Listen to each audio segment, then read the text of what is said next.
Stock మార్కెట్లో డబ్బులు invest చేయడంపై అనుమానాలున్నాయా? ఈ వెబినార్ ద్వారా క్లారిఫై చేసుకోండి. For details contact 9154156708.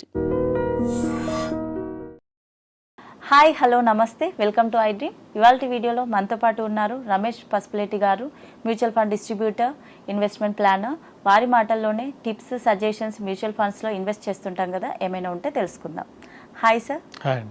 సార్, మనం మ్యూచువల్ ఫండ్స్లో ఇన్వెస్ట్ చేస్తుంటాం కదా, లాంగ్ టర్మ్ ఎందుకు ఇన్వెస్ట్ చేయాలి? చాలా మంచి క్వశ్చన్ అండి ఇది.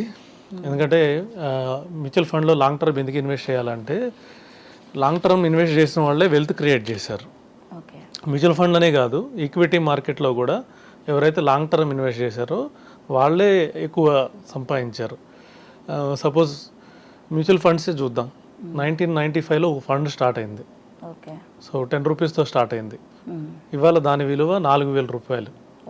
అంటే ఆ రోజుల్లో ఎవరైనా ఒక 1000 రూపీస్ అందులో ఇన్వెస్ట్ చేసి ఉంటే ఇవాళ ఆల్మోస్ట్ 4 lakhs రూపీస్ అయింది. ఓకే. 10,000 ఇన్వెస్ట్ చేసి ఉంటే 4 lakhs రూపీస్ అయింది. అలాగే ఆ టైంలో ఎవరైనా 1 lakh ఇన్వెస్ట్ చేసి ఉంటే ఈరోజు 4 crores అయింది. ఓకే. సో ఇలాగ ఎంతమంది ఉన్నారని ఆ ఫండ్ సర్వే చేసింది. ఎంతమంది ఇలాగ సంపాదించారు, ఈ ఫండ్లో 4 కోట్లు తీసుకున్న వాళ్ళు ఉన్నారా, లేకపోతే ఇలాగ 10 రూపీస్లో పెట్టింది 4,000 అయిన దాకా ఎవరున్నారని చూస్తే ఆల్మోస్ట్ 20-25 మెంబర్సే ఉన్నారు. అంతేనా? అంతే. అంటే ఎందుకు 20-25 ఉన్నారు? ఆ రోజు 1,00,000 పెట్టుంటే ఈరోజు 4 కోట్లు తీసుకునే వాళ్ళు లేరా?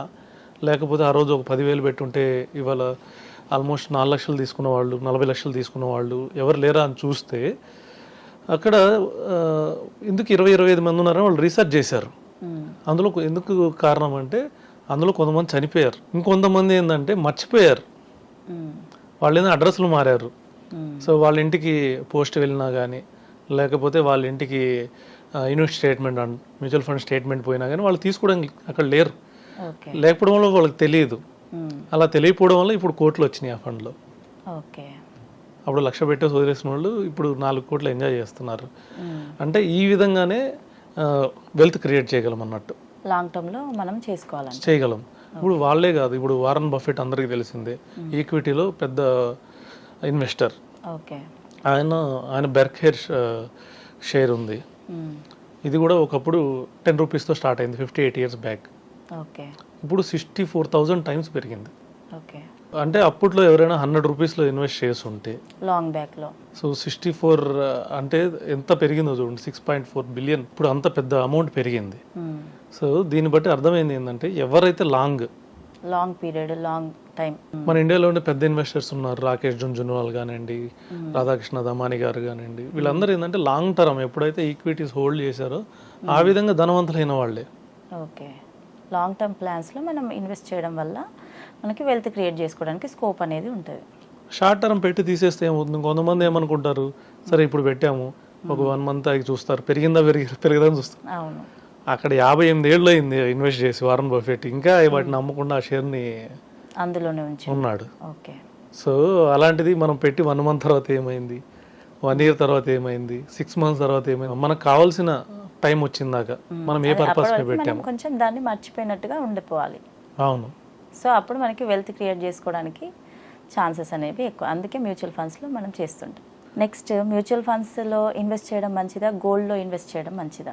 డెఫినెట్గా అండి. మ్యూచువల్ ఫండ్, గోల్డ్ మంచిదా అంటే మనం రిటర్న్స్ చూసుకుంటే లాస్ట్ 20 years 30 years రిటర్న్ చూసుకుంటే మ్యూచువల్ ఫండ్ అరౌండ్ 14-15% రిటర్న్ ఇచ్చింది, గోల్డ్ 9-10% రిటర్న్ ఇచ్చింది.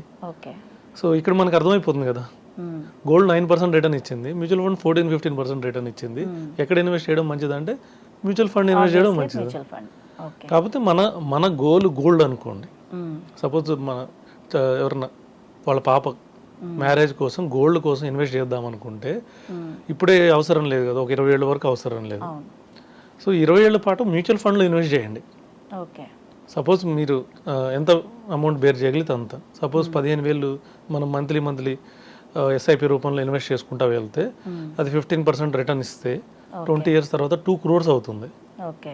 2 crores అమ్మేసేయండి, అమ్మేసి ఆ 2 crores గోల్డ్ కొనండి. 2 crores గోల్డ్ సరిపోతుంది కదా. అదే మనం గోల్డ్ ఇన్వెస్ట్ చేసుకుంటా వెళ్తే అది 2 crores అవ్వదు.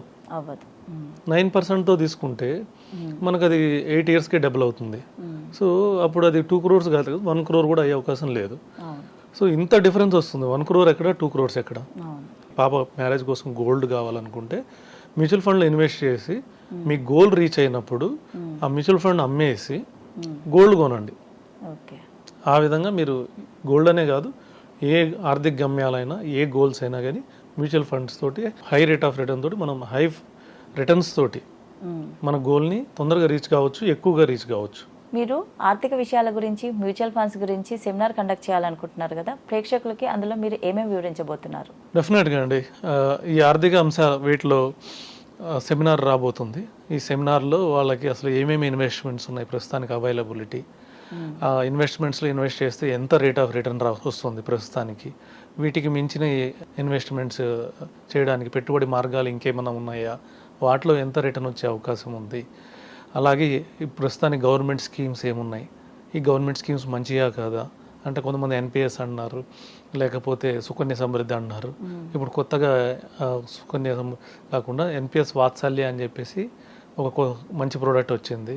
సో వీటి ద్వారా వెళ్తే ఎలా వాళ్ళ ఆర్థిక గమ్యాలు అందుకుంటారు, అలాగే ట్యాక్సేషన్ ఎలా ఉంది, వీటన్నిటిలో ఇన్వెస్ట్ చేయడం ద్వారా వాళ్ళు ఎంత ట్యాక్స్ పే చేయాలి, ట్యాక్స్ పే చేసిన తర్వాత వాళ్ళకి ఎంత వైట్ మనీ రాకపోతుంది, వీటితోటి వాళ్ళు ఇంకా ఎంత వాళ్ళ సంపద సృష్టించుకుంటున్నారు అనేది వీటి గురించి క్లియర్గా ఎక్స్ప్లెయిన్ చేయబోతున్నాం.